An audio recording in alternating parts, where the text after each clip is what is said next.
I'm divorcing you and marrying my lover. So hurry up and leave with the child. My husband flares his nostrils arrogantly as he throws the divorce in my face. Standing next to him, his lover smirks, lifting the corners of her lips in a sneer, clinging tightly to him while staring straight at me.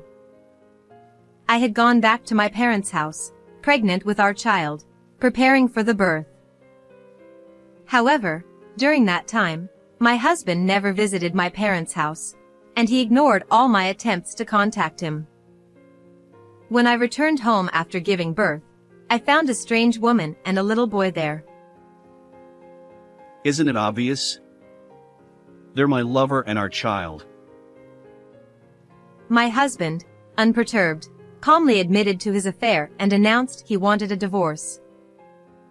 To my husband and his lover, who smirked at me, I must have seemed like a pitiful fool.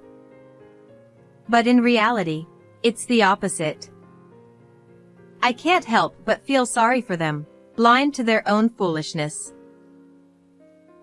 You can't get a divorce. It was my mother, who had come along with me, who declared this firmly. At her words, the smile vanished from my husband's face, and he looked at her with a puzzled expression. And then, my mother revealed a shocking truth to my husband and his lover. My name is Emily, 28 years old. I am a housewife living with my husband, Mike, who is 2 years older than me, and my in-laws. There are currently 4 of us living together, but soon, we will be 5. I am carrying new life in my belly. The due date is approaching, and my belly has become quite noticeable. How many months are you now? I have more and more conversations about the baby with my friendly neighbors, and I am filled with anticipation for the moment I finally get to meet my child.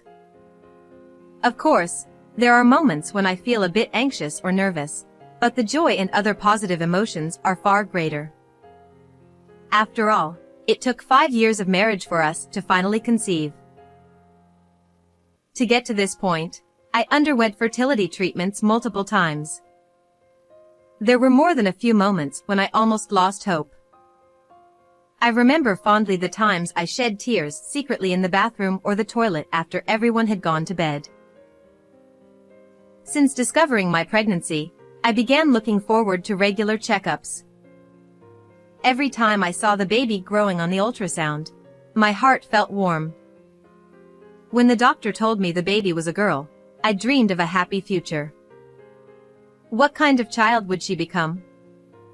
Whether she becomes an active child who loves playing outside or one who prefers playing indoors, I just want to enjoy our time together. Thinking about it made me smile unconsciously. However, Mike and my in-laws had a completely different reaction. We've found out the baby's gender. When I told them it was a girl, they made a clearly displeased face. They didn't seem angry, but I could see the disappointment in their expressions. It was a stark contrast to when they first learned about the pregnancy. Back then, they were genuinely happy for us, but then Mike said something outrageous. If it's a girl, I don't want her. My in-laws nodded in agreement with his words. How could he say such a horrible thing about his own child? Anger welled up inside me, and I tried desperately to hold it back. After that, Mike and his family began to treat me harshly.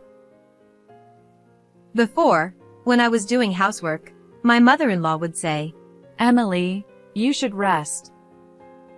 Your job right now is to take care of the baby in your belly. She used to take over the chores for me. But after the baby's gender was revealed, her demeanor changed, and she would look at me coldly. Hey, hurry up and finish the chores. She started making me carry heavy things, reach for items placed high up, and do other tasks that put a strain on my body. Hey, this food tastes awful. What kind of taste buds do you have? How could you serve us something like this? Are you out of your mind? Neither my father-in-law nor Mike ever helped with the housework. Yet they complained incessantly. They wanted a boy to carry on the family name, and they were unhappy that the baby was a girl. But why should I have to endure such treatment because of it? I felt incredibly sad. Of course, I couldn't just sit back and take it. I couldn't stay silent in the face of such insults. No matter whether it's a boy or a girl, a child is precious all the same. Stop belittling her. I asserted myself like this many times. But they never listened. They only laughed mockingly at me. An incompetent wife who can't give us an heir shouldn't talk back. While I desperately pleaded, my hands and feet trembling, Mike and my in-laws remained unfazed. It was like punching a cloth curtain. No matter what I said, it had no impact on them, and I was the only one growing more mentally exhausted. The behavior of Mike and my in-laws escalated day by day. Actually, since it's going to be a lot of trouble and cost a lot of money, why don't you just abort it? I was horrified. I never imagined such words would come from Carol, who was supposed to be in the same position as a mother. Oh, that's a good idea. Tony agreed, laughing loudly. Mike was grinning as well. Do these people have no hearts? I started to avoid facing my in-laws outside of mealtimes by staying in my room as much as possible or taking long, slow walks. However, they would purposely come to my room just to continue hurling insults at me, saying things like abort it or you're useless. The pressure and stress pushed me beyond my limits, and I found myself secretly crying in the middle of the night, just like during my fertility treatments.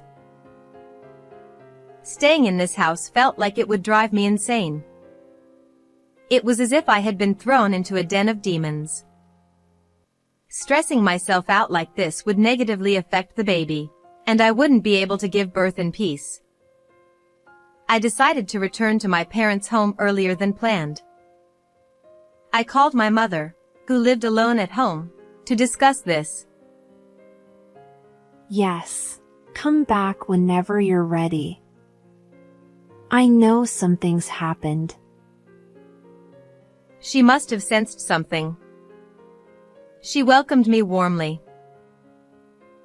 I returned to my parents' home, and the atmosphere was completely different from the house where I lived with Mike and his family. Even though there were more people in that house, it felt much lonelier than my parents' home. I realized how comforting it is to have someone who understands and stands by me. My mother always prioritized my health and well-being in our daily life. Although I was finally spending peaceful days, the lingering uneasiness hadn't completely gone away. Instead, my suspicion toward Mike and his family grew stronger. The reason was that since I came back, they hadn't contacted me even once. Of course, they hadn't come to visit either. I didn't mind not hearing from my in-laws, as I found communicating with them to be quite bothersome, but what was Mike, the father of the child, doing? He didn't show any concern for my well-being or how I was doing. My mother, too, seemed puzzled about why he hadn't reached out, and she would ask me at least once a day. Has Mike contacted you today? And so, without a single word exchanged, the time finally came for the birth. In the delivery room, my mother held my hand the entire time. She helped me with the breathing techniques, and even though I was in a daze, I managed to breathe properly. How much time had passed since the labor pains began? The sound of a baby crying filled the room. Emily, you did so well. She's such a beautiful baby. Looking into my face, my mother rejoiced at the birth of her grandchild, tears welling up in her eyes. Her face was filled with joy. Seeing that expression, I couldn't stop my own tears from flowing, too. They were, of course, tears of happiness. Yet, deep down, a dark feeling lingered, wondering why Mike wasn't there. Of course, I had contacted him as soon as the labor pains started. I sent multiple messages, not just one, and called several times. But all I got was the relentless beeping of the phone. He never answered. Even when my mother tried to call from her smartphone, he still didn't pick up. I stayed at my parents' house for about 2 months after giving birth. My days were chaotic, filled with changing diapers, breastfeeding, and dealing with a crying baby at night. I felt deeply grateful to have my mother with me. Whenever the baby cried at night, "Here, I'll take care of it. Emily, you should rest." she would soothe the baby, allowing me to get some sleep. Even after the baby was born, I continued to contact Mike and his parents daily. I sent photos and videos of the baby, but it was unclear if they even looked at them. The phone calls never went through, and my worry and distrust continued to grow. I knew I couldn't go on like this forever. I decided to return to the house where I had lived with Mike and his family, bringing my child with me. I felt reassured that my mother was coming along. I took the house key out of my bag and unlocked the door. My hand was trembling slightly, perhaps from the nervousness of seeing Mike and the others again after so long. As I slowly turned the doorknob and began to open the door, I sensed something unusual. I heard a high-pitched, childish voice and the laughter of a woman I didn't recognize. My mind went blank, and I threw the door wide open. In the entranceway were a pair of small blue shoes, about the size of my palm, and a pair of women's sneakers. I didn't recognize either of them. My mother saw them too, and her face turned pale. We hurried towards the living room, where the voices were coming from, and there we found a woman and a little boy we didn't know. Who are you?" I blurted out in a voice of surprise, and the woman turned to face me. Then Mike and my in-laws appeared from the back of the room, noticing my voice. "Who are these people? Do you know them?" I asked hesitantly. Mike, without any sign of panic, calmly placed his hand on the woman's shoulder and pulled her close. The closeness between them made it clear that their relationship was not ordinary. The woman, with a satisfied expression, leaned against Mike as if to flaunt herself to me. Isn't it obvious? She's my lover, and that's our child. What? Huh? Your child? I looked back and forth between the child in my arms and the little boy. He called her his lover, but wasn't she just his mistress? The boy looked to be around 2 years old, suggesting that Mike had been involved with this woman for about 3 years. What did you expect? It's boring to be with someone as plain as you. If you want to blame someone, blame yourself for being the kind of woman who gets cheated on. He laughed loudly, shamelessly. Even though my mother was standing behind me, he continued to say cruel things without care. I glanced over at my in-laws, but they seemed indifferent as usual, not showing any sign of reproaching Mike for his infidelity. How long had they known about this? I couldn't understand why I, who had done nothing wrong, was being ridiculed by the very people who had cheated. Sorry for stealing your husband. The mistress, Beth, let out a sneering laugh and deliberately clung to Mike's arm. According to what I heard, her name was Beth. She was quite young, only 24. She worked at a nightclub, and that's where she met Mike. Hearing this, I realized why he had often come home late. So he had been lying about working overtime to meet her. They started seeing each other outside the club, and their relationship became intimate, leading to Beth getting pregnant. At first, Mike kept the existence of his illegitimate child a secret, but as soon as he learned that the child I was carrying was a girl, he told his parents about his son. His parents, who had wanted a boy, were overjoyed. To them, the fact that there was an heir was more important than the infidelity itself. Of course, a mistress who can bear a son is better than a useless wife who can only have girls.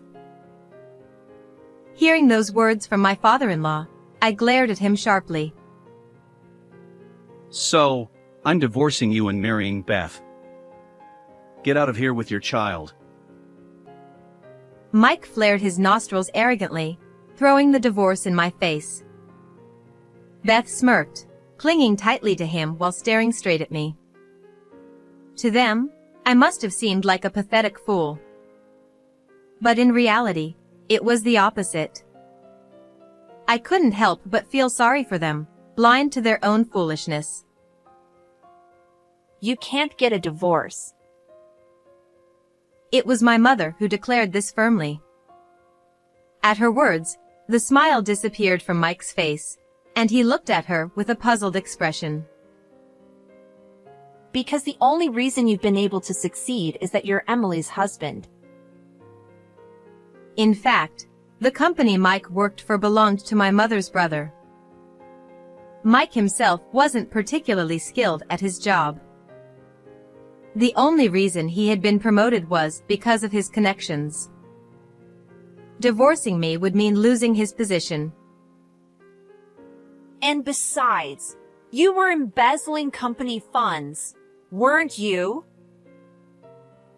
Perhaps because he got carried away after getting his position, Mike had even committed embezzlement. If this came to light, he wouldn't be able to avoid a criminal case. If you try to escape by getting a divorce, I will report you to the police. At my mother's words, the color drained from Mike's face. He turned pale as a sheet of paper, and his mouth opened and closed like a goldfish searching for food. He seemed to be searching for an excuse, but apparently found none. If I don't get a divorce, will you forgive me for the embezzlement? His arrogant attitude towards me had completely shifted, and he was now begging my mother for leniency. But my mother slowly shook her head in refusal. You'll pay for child support, alimony, and the embezzled money in full. At those words, the strength drained from Mike's body, and he collapsed helplessly to the floor in a pathetic heap. My mother leaned in to emphasize her point, and he nodded weakly, repeatedly. And after you divorce me, you must not continue your luxurious lifestyle as you have been. I added that as a firm warning. Mike had a habit of wasting money, filling the house with expensive ties, handkerchiefs, and socks he never even used. Mike nodded to my words, but Beth looked slightly uneasy. She seemed somewhat dissatisfied, her lips pouting slightly. However, I ignored her reaction and turned my gaze back toward Mike and my in-laws.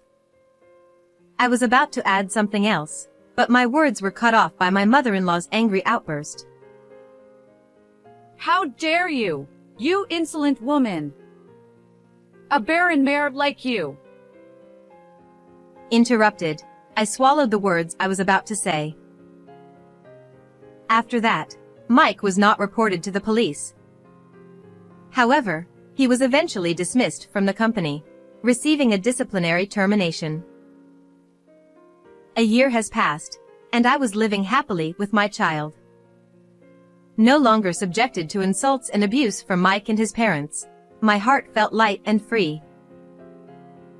One day, as their memories began to fade from my mind, Mike and his family appeared at my door, as if to remind me that they wouldn't allow themselves to be forgotten. They were in stark contrast to their former selves, appearing in tattered clothes. Just like Mike, my in-laws had been extravagant spenders. They were already retired with no salary coming in, yet they frequently withdrew money from our savings account to buy luxury items. Perhaps because of this, they used to look quite youthful with their fashionable attire. But now, all of them were dressed in the same worn-out sweatshirts and tracksuits, looking like completely different people. Their hair was disheveled, as if they couldn't afford a trip to the hairdresser. It was evident that they were struggling financially. It's your fault we're forced to live in such poverty. Mike was ranting, but it certainly wasn't my fault. It was all the result of their own actions. From what I gathered, he was currently looking for a new job. He was limiting his search to the same industry as his previous job, but his reputation was already widely known in the field, for all the wrong reasons. The reason for his dismissal from his last job had spread, and it seemed to be preventing him from finding employment.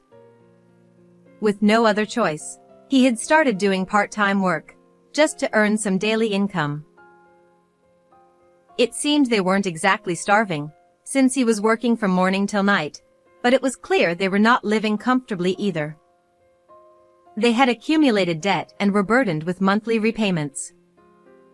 Even when they managed to earn money, most of it went toward paying off their debts. They could only afford discounted deli food from the supermarket just before closing time, managing only one meal a day. Despite hearing all this, I couldn't feel any sympathy. I didn't even nod. I just listened quietly while staring at Mike and his parents. The child Beth had brought with her was glancing around in confusion, holding on to his grandmother's hand. That's when I noticed that Beth, Mike's mistress, was not there. Had they not married after our divorce? Sensing my gaze, Mike's shoulders slumped in resignation. Beth ran away, leaving only the child behind. Apparently, Beth had abandoned Mike when he ran out of money. I recalled her uneasy expression when I warned Mike against leading a luxurious lifestyle. She had only cared about his money, not Mike himself. Another shocking truth emerged to add to Mike's despair. There was no blood relation between him and Beth's child. After Beth left, Is this child really Mike's? He doesn't look like him at all. this remark prompted a DNA test, which confirmed that Mike was not the child's father. That thing I was going to tell you back then. Actually, the reason for our infertility was you. Back then referred to the last time we saw each other, a year ago. I had wanted to point out that the boy didn't resemble Mike, but Carol had interrupted me. Just like the relatives, I had also intended to question the similarity between the boy and Mike. Mike seemed to be in a panic. He was silent, standing there unable to move. At that moment, a man appeared. He was holding a small boy in his arms, and when he looked at me, he flashed a sparkling smile that seemed almost animated. Who? Who's this? The voice Mike used was eerily familiar. It was exactly the same as mine when I had seen Beth entering my home. He's my son. Yes, the truth was that the child born a year ago was not a girl, but a boy. In the ultrasound photos, the lower body was hidden, leading to the mistake of thinking it was a girl. The moment Mike realized I had given birth to a son, he immediately did a complete turnaround. Please, forgive me. I want to start over. He begged, but I already had a new husband. The man currently holding my son. When I introduced him to Mike, his expression immediately sharpened, and he started hurling insults at me. You tramp! You were cheating on me, weren't you? I started seeing him after I divorced you. So, no, I wasn't cheating. Don't compare me to someone like you, who had an affair and even a secret child. Enraged, Mike staggered toward my husband and tried to snatch my son from his arms. Hey, what do you think you're doing? Shut up. Look, I'm your real father, not this man. I'm your father. He tried to claim he was the father, but my son rejected him. He turned red in the face, crying and screaming, refusing to leave my husband's arms. Perhaps shocked by this, Mike lowered his hands and slumped over. I looked down at him sharply and spoke calmly. If you keep bothering us, I will report you to the police. At that, Mike and his parents panicked, stumbling and nearly falling as they hurriedly left my home. I thought mentioning the word police would finally keep them away, but I was naive. Even after that, they continued to send messages and make phone calls numerous times. It seemed they believed that as long as they didn't physically come to our house, it was fine. But I had clearly warned them that I would report them if they continued to harass me, not just if they came to the house. Once I filed for a restraining order, my smartphone finally stopped ringing incessantly. I couldn't help but worry about Beth's child, surrounded by people like that. After all, the child was innocent. While I was concerned, I heard a rumor from a mutual friend of Mike and me. Apparently, Mike and his parents had been neglecting the child to the point that a suspicious neighbor reported them to Child Protective Services, and they ended up having to deal with the police. The child was taken in by Beth's parents. Unlike their daughter, they seemed to be serious people who genuinely cared for their grandchild. Hearing this, I felt a sense of relief. Mike and his family were left penniless, and the news of their trouble spread, so they moved far away. I was finally free from my in-laws. Now, I am carrying a second new life in my belly. I decided to be happy with my husband and children and began envisioning a bright future in my mind. How did you find this story? Don't forget to subscribe to the channel. I'll see you in the next video.